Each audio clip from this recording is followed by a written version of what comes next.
Então,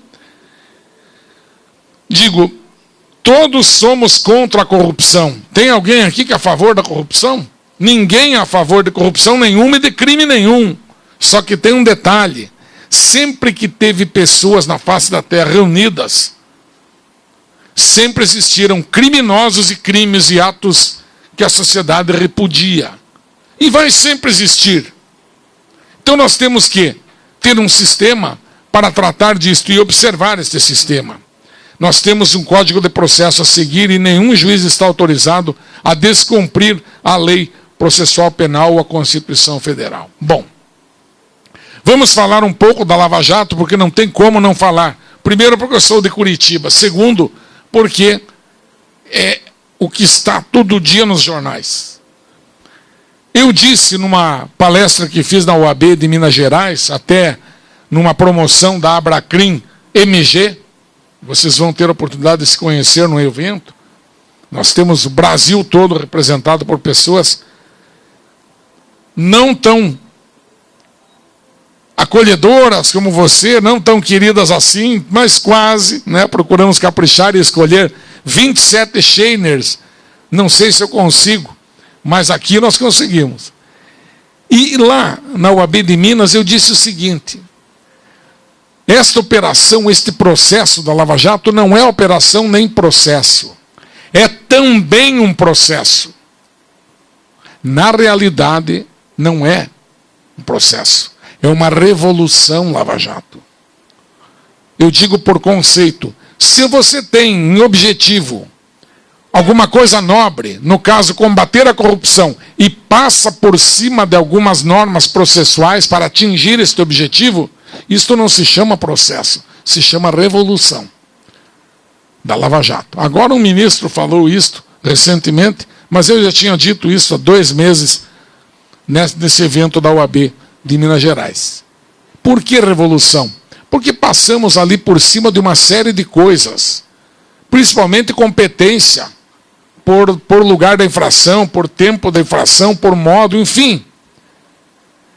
Chegamos a um ponto de que agora o Supremo está dizendo que tem que desmembrar. Olha, essa investigação aqui não é você que toca aí, é o juiz federal de outra região.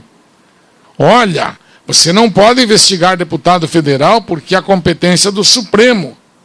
Então, começou agora a se assentar. Algumas bases que foram violadas começaram agora a ser colocadas nos seus devidos lugares. E tem gente que não entende isso. Mas para isso eu fiz um exemplo. Nós temos aqui, em Pernambuco, uma unidade que produz energia, digamos, da Petrobras. Vamos criar aqui um exemplo. Ou, digamos que tivéssemos aqui, em João Pessoa, uma unidade da Petrobras que produzisse alguma coisa. E alguém preso na Operação Lava Jato, vamos chamar assim, de operação, de processo, na Revolução Lava Jato, dissesse ao juiz o seguinte, isso é o exemplo que eu dou para as pessoas mais simples. Doutor Moro, na gaveta da refinaria de João Pessoa, do escritório da sala número tal, tem uma faca com sangue e com impressão digital. Aquela faca foi usada para matar fulano de tal, em delação premiada.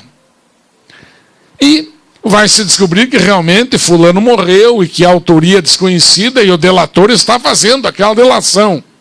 Eu pergunto aos senhores, o Moro teria competência para julgar esse fato criminoso da morte de alguém? Ou a competência seria do tribunal do júri de João Pessoa? Pelas regras adotadas lá, eu creio que o Moro ia querer fazer esse júri lá em Curitiba. Porque tudo é da competência dele, como se nada mais existisse no Brasil. Como se nenhuma outra justiça federal existisse, ou nenhum outro juiz federal existisse. Então, sou a favor, sou contra a corrupção? Sou. Mas eu sou a favor do Código de Processo Penal na competência, nas regras de competência que ele tem. Não posso ser a favor de excessos. Outra coisa, eu vou lembrá-los aqui, até vou ficar um pouco em pé. Eu vou lembrá-los aqui deste processo da Lava Jato, vamos fazer uma reflexão aqui. É um processo que na sua carreta medieval, ele só tem acusação. O ideal deles é um processo só com acusação. Vamos lembrar comigo. Nesse caso da Lava Jato, a Polícia Federal investigou e acusou, correto? Pois bem, Polícia Federal investigou e acusou. A imprensa acusou publicamente. O Ministério Público Federal acusou.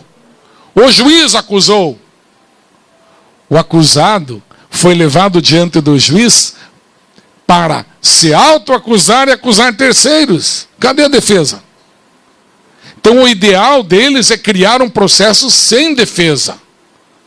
Este é o problema muito sério que aconteceu neste caso. Bom, ótimo, mas são delações premiadas. Muito bem, é uma novidade, não é novidade não.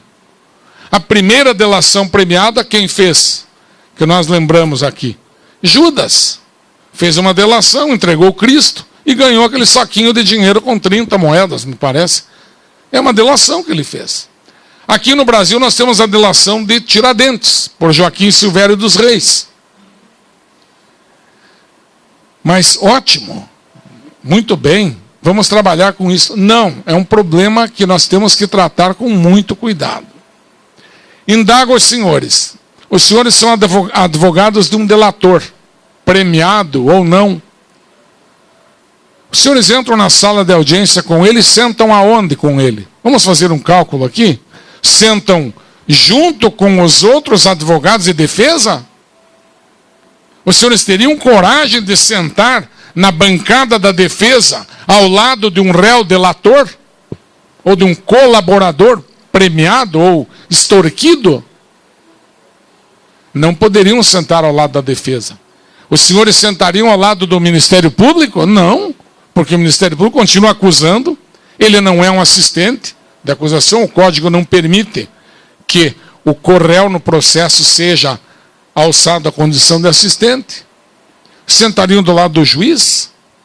Então, nem a arquitetura do nosso sistema para fazermos uma audiência não contempla esse tipo de situação.